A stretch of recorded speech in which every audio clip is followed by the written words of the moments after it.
Hi, Stuart Barn here, and this is the first in a series of videos on rhythm guitar playing. I just did two short videos on Hendrix style rhythm guitar playing, and they were ways of ad-libbing and decorating your basic chord work in the style of Hendrix. So I just wanted to continue building on that and show some other ways to upgrade our rhythm guitar playing.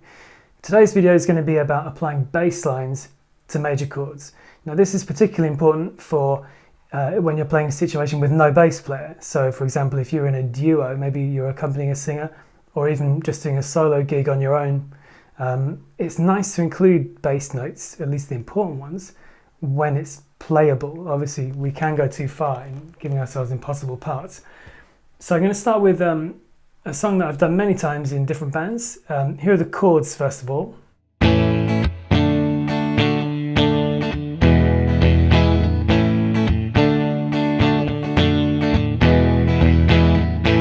So nothing particularly interesting going on there, just A, D and E. In the meantime, the bass line for this song goes like this. Now,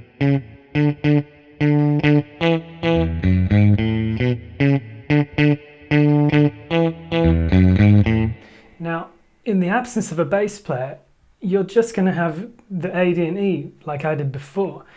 And it seems a real shame not to include those bass notes. And it's pretty playable. I'll just play it back for you and then we'll break it down a little bit.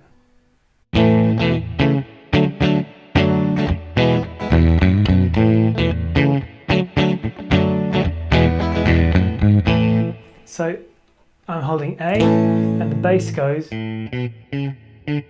So that was A, then I'm barring to include the B bass note, then third finger on a C sharp. Now that's all still A. Then for the D, I'm choosing this D chord for those two little pecks. But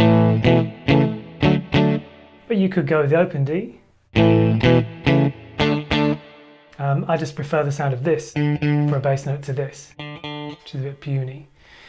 And then from D,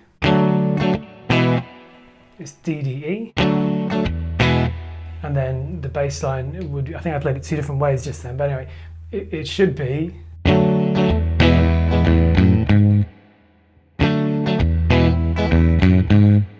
And you could conceivably keep the E down. A little bit tricky that last one though. So that's the kind of thing I'm talking about. A couple other quick examples with other chord shapes. Something like C. You might want to just think about the major scale notes. Now you need to know a little bit about theory to know exactly which notes are available to you in specific situations.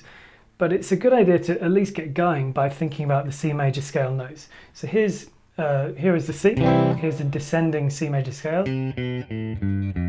As far as I can go, that was C, B, A, G, F, E, D you have to do there, and then you're back on C. Now you can play that C major chord with all those bass notes. And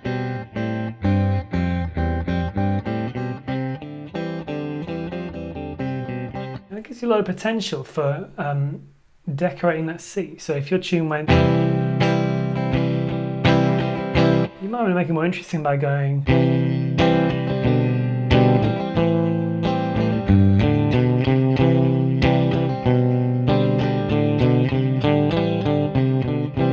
And you have to use a bit of judgment to decide whether that's right for the song. It might not be. Sometimes just a couple of bass notes might be more interesting, it might be suitable. So here's a G. You might go.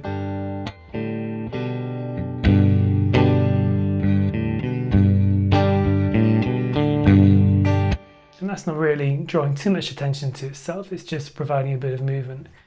So that's a little bit on open chords. Let's just quickly talk about bar chords. So here's a C. In this context, I'm just going to talk about major pentatonic. We touched on this in the Hendrix video, but it's slightly different now. If your tune goes like this,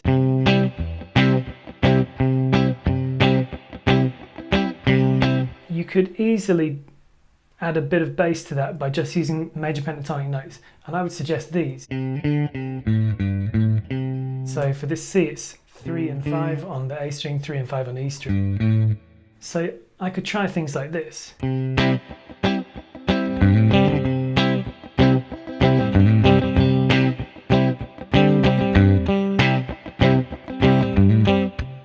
that just creates a bit of movement. It's a kind of typical bass line that a bass player might do if he had nothing else to do and didn't want to just pump away on that root note. Same sort of thing with the second most common shape. Unfortunately, it's a little bit more awkward. You could go root 2, there's your second note there. Unfortunately, to include this note, you would have to change to a different G. If this isn't a familiar chord shape, then don't worry about it too much, but you could go... Now that is a G power chord, 5, 7, 8, with the third note of the scale included. You could do it here as well. Oops, mistake. So here I'm keeping the diagonal part of that G chord and just putting a third note in there. So it's a little bit more awkward. You could potentially do other notes.